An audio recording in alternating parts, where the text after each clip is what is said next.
성경 봉독합니다. 성경 말씀은 사무엘상 2장 22절부터 25절까지 또 잠언 22장 6절 말씀입니다. 먼저 우리 사무엘상 2장 22절부터 25절까지 제가 한 절 읽고 여러분들이 한 절 읽고 서로 교독하도록 하겠습니다.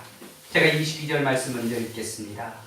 엘리가 매우 늙었더니 그의 아들들이 온 이스라엘에게 행한 모든 일과 해망문에서 수종들은 여인들과 동침하였음을 듣고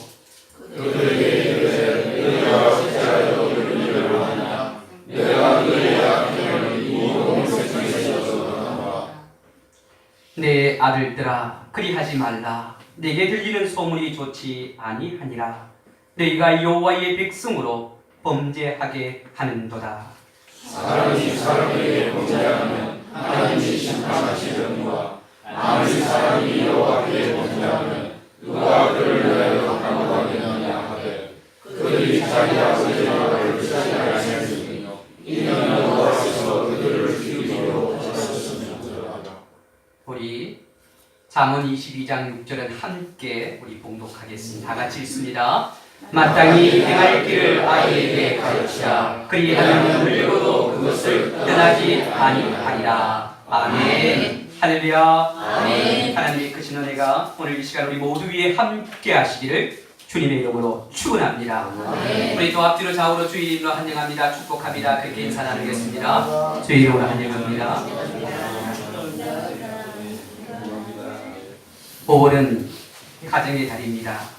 그래서 그런지 가정과 관련된 날들이 많습니다.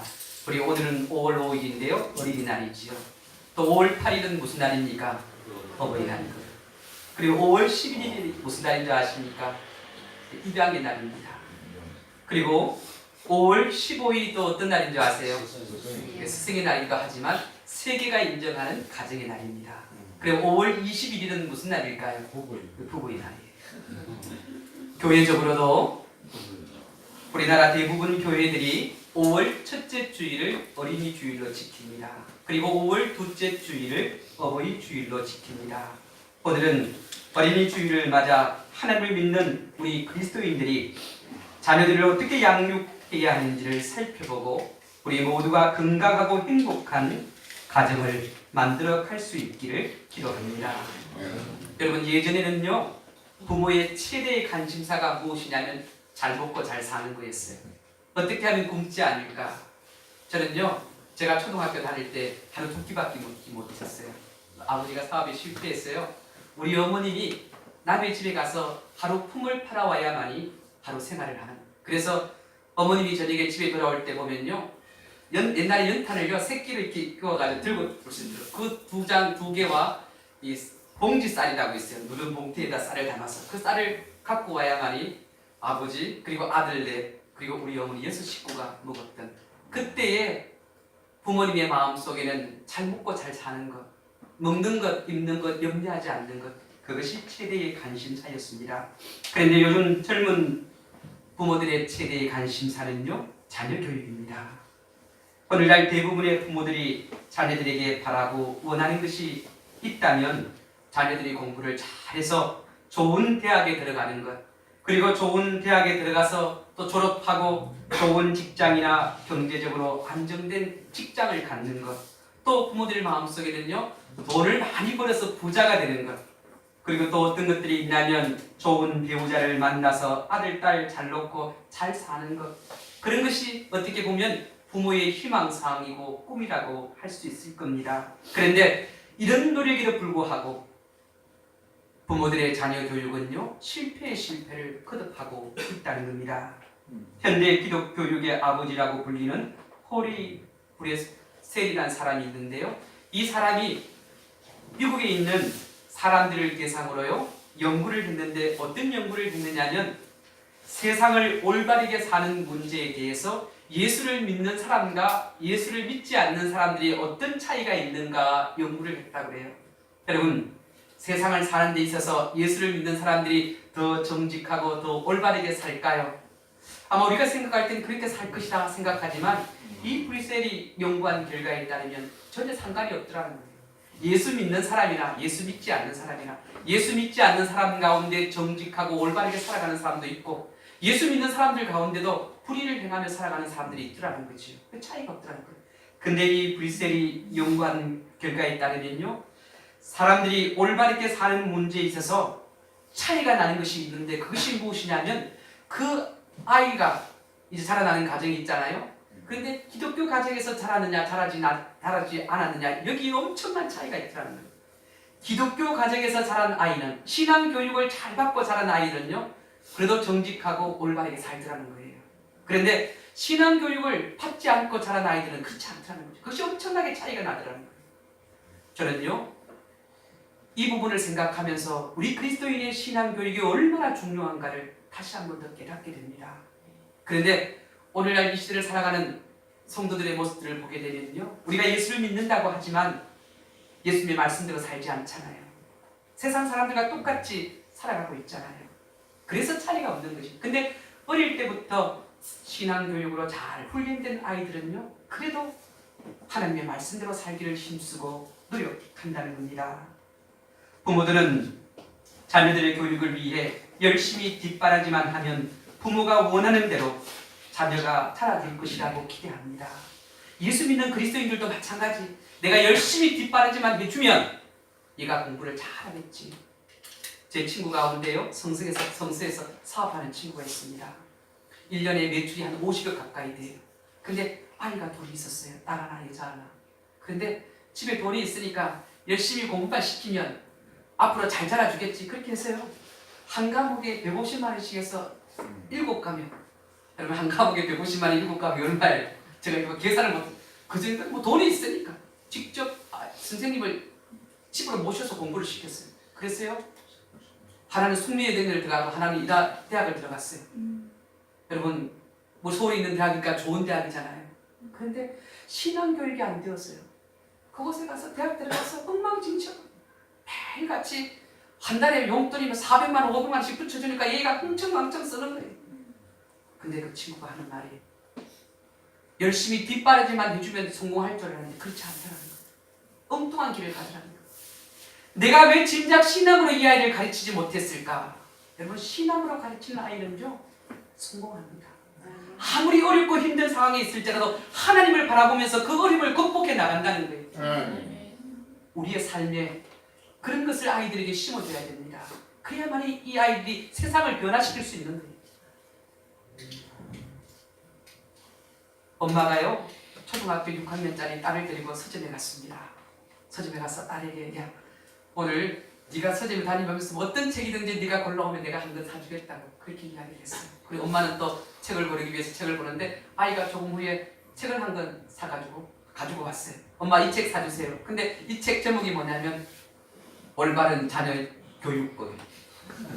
그래서 엄마가 놀라서 너 왜 이 책을 갖고 왔어? 그랬더니 딸이 한다는 말이 우리 엄마가 나를 얼마나 교육을 잘 시키고 있는지 올바르게 교육을 시키는지 보기 위해서 이 책을 사기를 원한다는 누가 웃장한 이야기겠지요. 근데 여러분 누군가가 여러분에게 여러분 자녀 교육을 잘 하고 계십니까? 아니면 여러분의 자녀들이 다 자랐다면 그 자녀들을 올바르게 양육했습니까? 그렇게 질문한다면 여러분 뭐라고 대답하실 거예요? 자신 있게 예, 나는 자녀 교육을 잘했습니다. 그렇게 대답할 사람이 얼마나 되겠느냐는 거죠. 예수 믿는 성도들에게도 마찬가지입니다. 여러분은 하나님의 말씀으로 자녀들 잘 양육하고 있습니까? 정말 하나님 앞에 제가 기도하면서 말씀 준비하면서 하나님 나는 정말 하나님 앞에 이 아이를 잘 양육하고 있습니까? 그런데 그렇다고 얘라고 대답을 못하겠더라. 그래도 하나님 정말 이 아이를 믿음으로 잘 양육할 수 있도록 도와주십시오.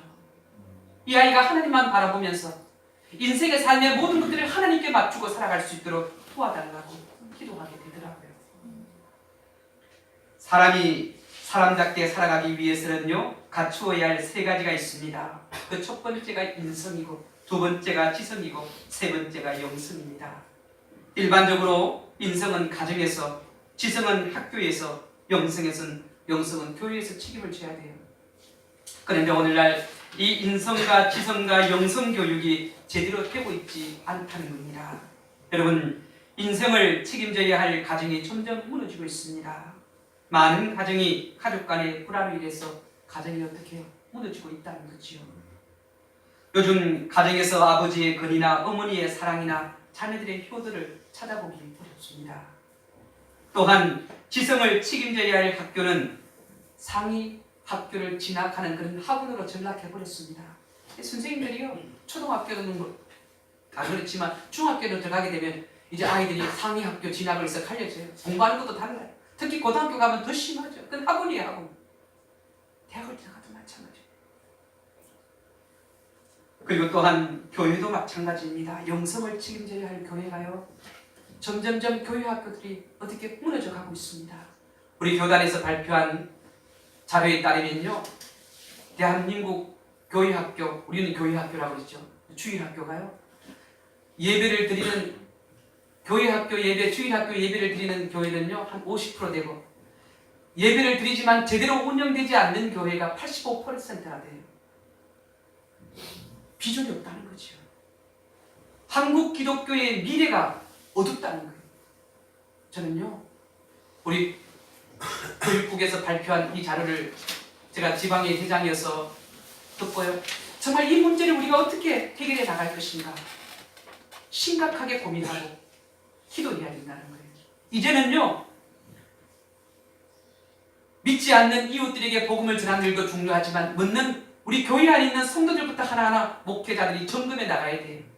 그들이 올바로 예수 그리스도에 대한 믿음의 확신이 있는가, 구원의 확신이 있는가, 하나님을 믿고 하나님의 아들을 믿고 있는가, 예수 그리스도를 구주로 영접하고 있는가, 그것이 점검이 되어지면 그 다음에 또한 그들이 올바른 믿음의 삶을, 신앙생활을 하고 있는가 점검을 해야 되고, 그리고 그 믿음의 가정에서 자녀의 교육을 올바로 신앙적으로 말씀으로 가르치고 있는가 점검이 되어져야 돼요.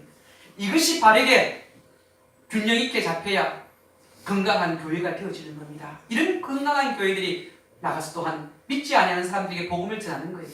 그런데 오늘날 한국 교회는 숫자 채우는 데 급박해요. 숫자 채우는. 그리고 또한 금전적인데 신경을 쓰고 있다는 거예요. 어떻게 하면 교회를 더 확장시키고 크게 할까? 어떻게 하면 사람들이 많이 나올 수 있도록 할까? 가까운 교회예요. 우리 교단 교회가 있잖아요. 그 교회에서 작년 연말에 전도 세미나를 하고 또 전대 집회를 하고 또 성도들에게 길거리에 나가서 복음을 전하도록 하고 또 집집마다 찾아다니면서 복음을 전하도록 그렇게 했는데, 그 결과 보면요, 제가 깜짝 놀랐어요. 그 목사님도 충격을 받았어요. 새로 등록한 사람들이 한 50여 명이 되는데 그 50여 명 가운데 2사람 빼고 다 교회 다니는 사람이에요. 교회 다니는 사람을 데리고 온 거예요. 남은 교회 교인들을 잡아왔다는 거죠. 근데 그게도 문제가 있겠죠. 다른 교회 성도들, 그들이 이 교회에 오게 되는 것들, 그 목회자가 또 그들에게 훈련을 제대로 시키지 못하는 거죠. 양육을 제대로 못한 부분들도 있고, 제가 그 부분들을 하면서 하나님께 많이 기도했어요. 하나님, 정말 성도들을 제대로 양육할 수 있도록 도와달라고 기도해요. 그러면서 제 마음속에 깨닫는 것이 무엇이냐면, 그래도 우리 교회는 희망이 있다, 소망이 있다. 성도들이 비록 적을지라도 성도들에게 또 사랑하는 자녀들이 있고, 그 자녀들에게 하나님께서 소망을, 기도하는 가운데 소망을 주시더라고요. 이 자녀들을 통해서 하나님의 놀라운 역사들을 이루고 가시겠다. 저는요, 여러분들에게 비전을 두는 것보다 여러분의 자녀들에게 더 비전을 두고 싶어요. 꿈을 두고 소망을 두고 싶어요. 그들이 앞으로 자라서 이 대한민국을 어떻게 변화시킬지, 우리 교회를 어떻게 변화시킬지, 이 지역사회를 어떻게 변화시킬지 막 상상이 기대가 돼. 근데 여러분들 생각하면 기대가 좀 떨어져요. 떨어져.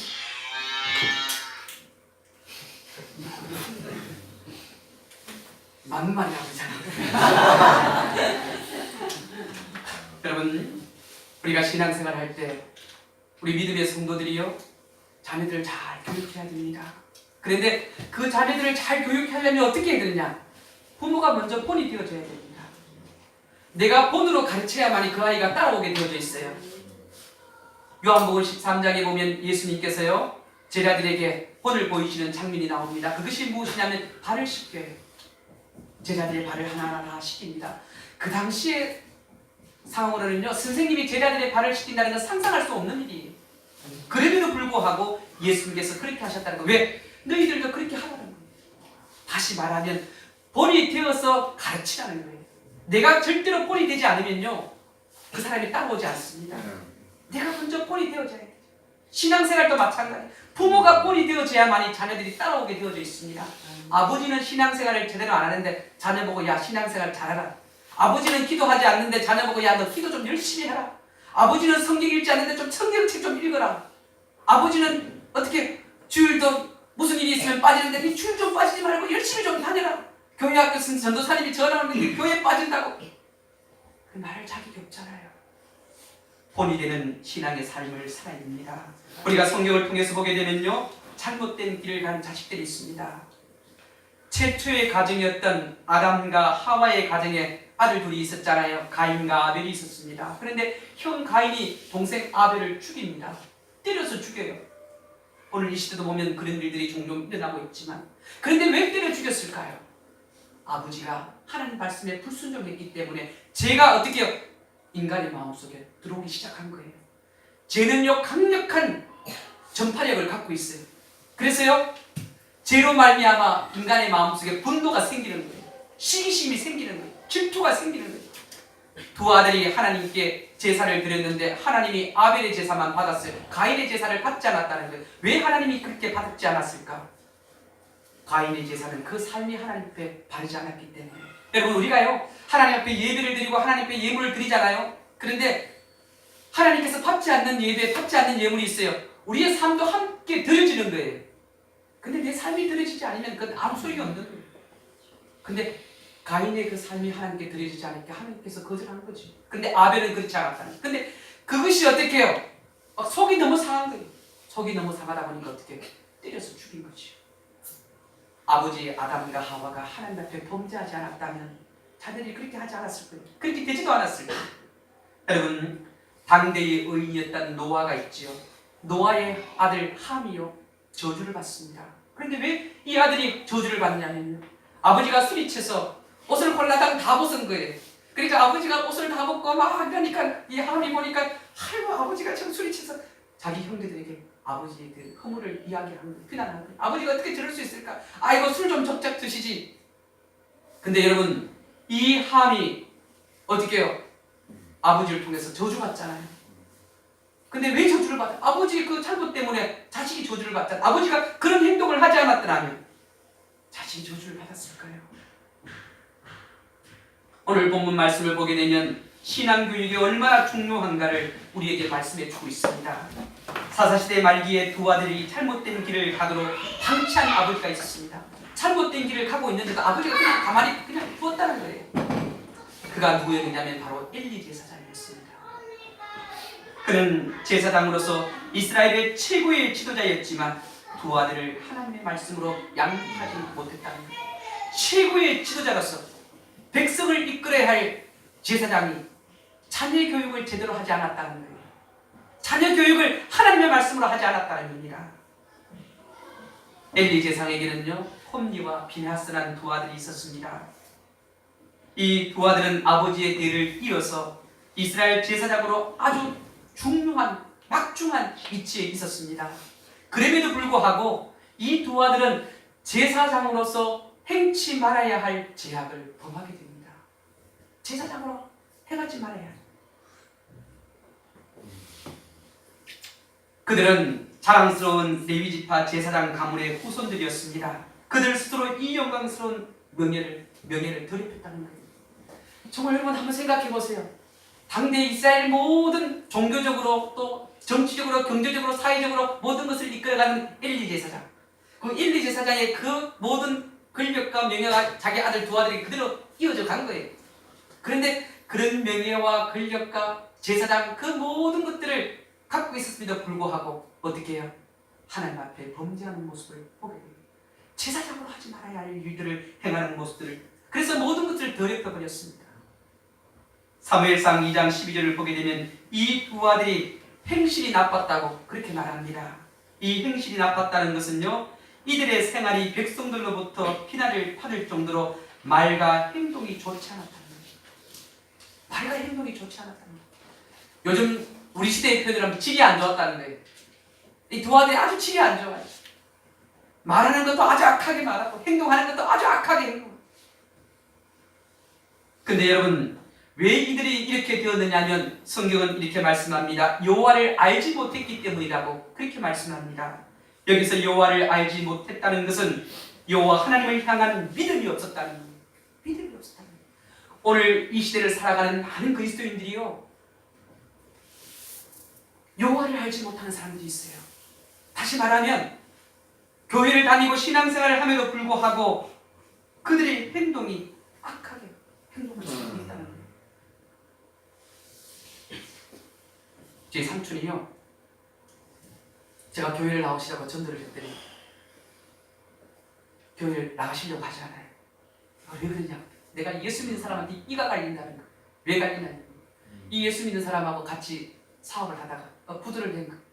그럼 부도를 내면 두 사람 다 쫄딱 막아야 되잖아, 그죠? 근데 예수 믿는 이 친구는 다 챙겨간 거예요. 실질적으로 검정 어떤 재정적은 이 사람이 맡고 우리 삼촌은 대외적으로 활동하는 것만 있는데 나중에 돈이 없고 또 비다 보니까 이 사람이 다 그냥. 그런데요, 더 기가 막힌 것은요, 그렇게 해서 도망을 가서 미국으로 도망을 간 거예요. 도망을 갔어요. 7년 만인가 8년 만인가 이분이요, 목사 안수를 받고 목사가 되어서 한국에 나타나는 거예요. 근데 그날 그 집회 삼촌이 교회 좀 나가시라고 갔더니 그 친구가 거기서 있으니까 예수가 믿어지겠느냐고. 당장 그냥 나온 거지. 예수는 저런 인간이 어떻게 목사가 돼서 나타나냐고. 저도 충격이 컸어요. 하나님 어떻게 이를 예수 못 믿게 만드시려고 작정하시냐고. 근데요, 예수 믿는 사람들도 그렇게 하고. 근데 여호와를 알지 못하기 때문에, 여호와를 알지 못하는 것은 여호와의 말씀대로 살지 않기 때문에 그런 거예요. 또한 그들에게는 믿음이 없다는 그 말씀은요, 하나님을 두려워하지 않는다는 거예요. 믿음이 없으면 하나님을 두려워하지 않습니다. 오늘 이 시간 우리가 하나님 앞에 나와 예배드리는 것, 믿음이 있어서 하나님을 두려워하는 마음으로 이 시간 나와 예배드리잖아요. 하나님 두렵기 때문에 하나님 앞에 나와 예배드리고 하나님께 기도하고 하나님께 인생의 모든 것을 맡기잖아요. 그분은 천능하시기 때문에. 저는요, 요즘 저녁마다 하나님 앞에 기도하면 하나님 막 뜨겁게 역사하셔요. 제게 막 어떤 강한 감동을 막 주시더라고요.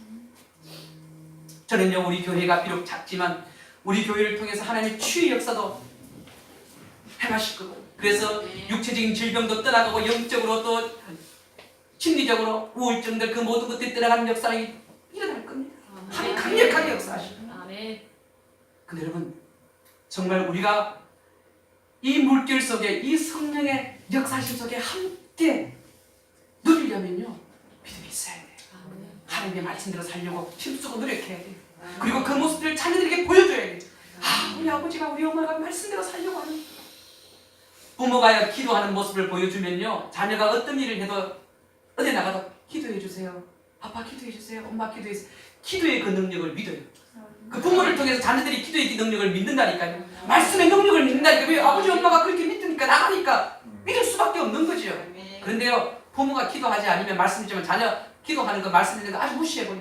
그 기도한다고 뭐 되냐고, 말씀인다고 뭐 되냐. 바로 엘리 제사장의 두 아들이 그랬다는 거예요. 여러분, 이 엘리 제사장은요, 자녀들을 신앙으로 양육하지 않았을 뿐더러 행실이 나쁜 일을 행하게 되면 하지 말라고 이렇게 제지를 해야 되잖아요. 그것도 하지 않았다는 거예요. 그냥 때가 되면 지가 알아서 깨닫겠지. 여러분, 가물이 아무리 좋으면 무엇하겠습니까? 신앙이 없으면 망하는 가물이 됩니다. 명예가 아무리 있으면 무엇하겠습니까? 신앙이 없는 명예는 허세에 불과합니다. 여러분, 허세라는 것은요, 알맹이가 없는 거예요. 껍데기뿐이에요. 오늘날 예수를 믿는 수많은 사람들이요, 알맹이가 없어요. 껍데기뿐이에요. 껍데기. 마지막 주님이 오시면요, 그 알맹이가 껍데기를 가리잖아요. 근데 내가 알맹이가 없어요. 죽지만 타버리잖아요. 이 알맹이를 자녀들에게 보여줘야 돼요. 신앙이 없으면요, 아무리 큰 부자라도 교만한 부자가 되어서 지옥 가요. 오늘 많은 사람들이 막 부자 하지만 믿음이 없는 부자, 신앙이 없는 부자는 지옥을 향해 간다니까요. 지옥을 향해. 그 사단이 주는 거라니까요. 야, 네 부자가 되어서 네 마음껏 즐기고 살아봐라. 네 하고 싶은 거 다 해보고 살아봐라. 내가 막 부자 되게 해줄게. 그리고 하나님과 멀어지게 만드는 거예요. 그런 모습이 어떻게 이 자녀들이 보고 자란다면 자녀들이 그렇게 따라가는 거죠. 저는요 오늘 사무엘상 2장 22절부터 25절에 이 엘리의 두 아들 홈리와 비느하스가 하나님을 알지 못한 것이 아니에요. 하나님을 알고 있었습니다. 하나님을 잘 알죠. 제사장이니까. 그런데 하나님을 알되 하나님의 말씀대로 살지 않았다는 거예요. 하나님을 알되 하나님을 두려워하지 않았다는 거예요.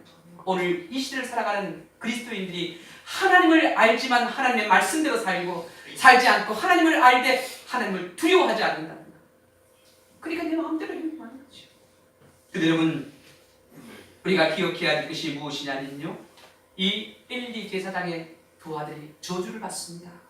근데 하나님께서 엘리 제사장에게 뭐라고 하냐면 너가 아들들이 둘이 저주를 자청하는 일을 행하고 있음에도 불구하고 내가 네게 말했음에도 불구하고 너는 그 아들이 그렇게 하는 것을 금하지 않았다는 거예요. 멈추지 못하도록. 근데 여러분 이 엘리가 무엇보다 하나님보다 자기 아들을 더 소중하게 여겼다는 거예요. 저는요 이것이 참 어떤 면에서 보면 이 엘리의 모습을 보면서 우리 인간의 약한 모습들을 보게 돼요. 여러분 솔직하게 하나님보다 여러분의 자녀들 더 사랑하잖아요. 더 귀하게 여기잖아요. 정말 그 부분을 놓고 하나님 앞에 저는 얼마나 눈물로 기도하는지 몰라요. 하나님을 사랑한다고 하는데 그 하나님을 향한 사랑보다 자녀를 향한 사랑이 더 크니까. 근데 하나님 내가 하나님을 더 사랑해야 되는데 그 자녀까지 하나님께 맡겨야 되는데 그렇게 맡기지 못한 나의 모습을 보면서 회개하게 되더라고요. 그런데 이 엘리 제사장의 두 아들을 통해서 또 엘리를 통해서 깨닫게 하는 것이 무엇이냐면 내가 자녀를 사랑하지만 하나님께서 말씀하신 것에 대해서는 분명하게 가르쳐야 된다. 왜? 이것을 잘못하게 하면 저주받게 되는 거예요. 스스로 저주의 길을 가는데 부모가 어떻게 금하지 않는. 엘리가 98세에 뒤늦게 깨닫습니다. 오늘 말씀 말씀이 나오잖아요. 예, 아들아, 두 아들아, 너희들이 하는 게 잘못된 일이다. 백성들도 그렇고 너희들이 행하는 일에 잘못되었다 이야기하는데 제발 그렇게 하지 말라고 신신당부를 하고 건면을 하는데 여러분 98세가 되면 자기 한 몸도 가르기 힘들어요. 이 엘리의 두 아들이 그 나이든 부모가 그 이야기할 때 뭐라고 해요? 노인네가 또 잔소리 하는구나. 그렇게 무시해버리는 거예요. 예나 지금이나 부모를 공경하지 않는 자식은요 부모의 말 무시합니다. 멸시합니다. 바로 엘리의 두 아들이 그렇게 했다는 거죠. 그래서요 하나님께서 이 가정에 저주를 내립니다. 어떤 저주를 내리냐면 이제 이 가문은 망하게 될 것이고 이 가문에는 어떻게 노인이 없을 거라. 젊은 나이에 다 죽는 거예요. 그리고 가장 심한 저주는요 이스라엘 민족들 가운데 다 복을 받아도 너희 가문은 복 받지 못한다는 거예요. 몰락하는 가문이 된다는 거예요. 맨날 찌질이 못 살고 궁핍하고 고난당하고 핍박당하는 그런 가문이 될 것이라고 하나님이 저주를 선포해요. 그런데 여러분 그 저주의 선포에 뒤에 있어서 엘리의 제사장 두 아들이 전쟁터에서 한날 죽습니다. 죽음을 맞이해요. 그리고요 이 소식을 들은 아버지가 자식이 둘이 죽었으니까 얼마나 놀랐겠어요. 그 놀란 소식에 의자에서 일어나다가 앞으로 넘어져서 목이 부러져서 죽습니다. 이 가문이 비참하게 되어지는 거예요. 저는요 우리가 성경을 통해서 우리가 자녀들을 어떻게 교육하고 어떤 믿음의 삶을 살아야 하는가를 깨달아야 됩니다. 오늘 잠언 22장 6절을 보게 되면 뭐라고 말씀하고 있습니까? 마땅히 행할 길을 아이에게 가르치라. 그리하면 늙어도 그것을 떠나지 아니라. 마땅히 행할 길이 무엇입니까? 옳고 그름, 무엇을 향해 나가야 할지, 무엇을 바라봐야 할지 그것을 가르쳐야 된다는 거예요. 이게 하나님에 대해서 가르쳐야 된다는 거예요. 그러면요 늙어도 그것을 떠나지 않는다. 여러분 신명기 6장에 보게 되면 하나님께서 이스라엘 백성들에게 너희는 들으라 그렇게 말씀해요. 그리고 세 가지를 이야기하는데 그 들으라는 그 속에 무엇이냐면요 가르쳐 지키게 하라는 거예요. 그 세 가지만 하나님을 사랑하는 거예요. 그리고 두 번째는요 하나님의 말씀대로 너희들이 먼저 사는 거예요. 세 번째는 자녀들에게 하나님의 말씀을 가르치는 거예요. 이것을 들으라고 지켜 행하라는 거예요. 이건요 하나님의 명령이에요. 여러분 하나님의 명령은요 지키면 복을 받지만 지키지 않으면 저주를 받는 거예요. 근데 하나님께서 이 하나님의 명령을 지킨 자에게 어떤 복을 주시냐면 내가 약속한 그 땅에 들어가서 너 자자손손이 번성하리라고 그렇게 말씀합니다. 하나님께서요 이 약속의 말씀을 지키는 민족에게는 그 나라 그 민족을 하나님께서 세워주신다. 저는요, 우리 제일교회에 속한 성도들이 정말 하나님의 말씀대로 살고 하나님의 말씀대로 자녀들을 양육해서 여러분의 가정이 복을 받고 여러분 스스로도 복을 받고 여러분의 가정을 복을 받고 교회가 복을 받고 이 나라의 민족을 복을 받는 그런 역사가 일어나기를 원합니다. 이 아이들에게 소망을 주려면 하나님께 하나님을 바라봐야 돼요. 여러분 자녀들을 잘 키우고 싶지 않습니까? 이 자녀들이 자라서 하나님의 자녀가 되고 인물이 되기를 원치 않습니다. 그러면요 이제부터는 신앙이 첫 번째가 되면 하나님 그렇게 키워주셔요. 하나님 그렇게 되게 하신다니까요.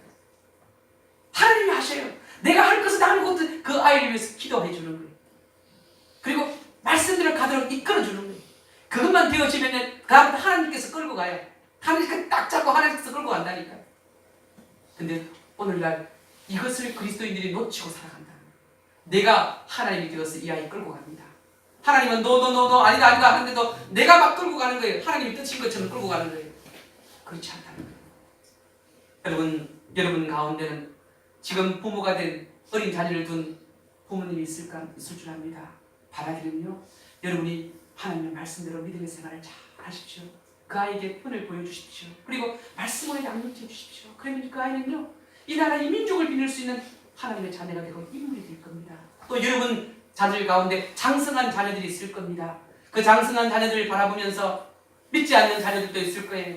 그래서 그 믿지 않는 자녀들에게 전도해도 아이고 따라오지 않으니까 그냥 우리라도 잘 믿고 그냥 자녀들 잘 되도록 기도만 해야 되겠다. 이러면 그 자녀들 망하게 하는 거예요. 저주하게 하는 거예요. 어려움이 때도 끊임없이 기도하세요. 그 자녀들이 변화되어져서 하나님께로 돌아올 수 있도록 예수 믿어서 예수 그리스도께서 주시는 그 축복을 누릴 수 있도록 기도해요. 장성한 자녀일지라도 기도하면요 돌아오게 되어져 있습니다. 그 눈물의 기도는 하나님 외면하지 않는다. 때가 되면 열매를 맺게 되어져 있습니다. 저는요 이제 여러분의 자녀들이 복을 누리고 또 여러분들이 정말 하나님께 큰 은혜를 누리는 그런 2019년 어린이 주의 말씀이 되기를 주님의 이름으로 축원합니다. 기도하겠습니다. 하나님 감사합니다. 우리가 부모이고 또 우리가 자녀입니다. 그러기에 우리의 모습들을 돌이켜봅니다.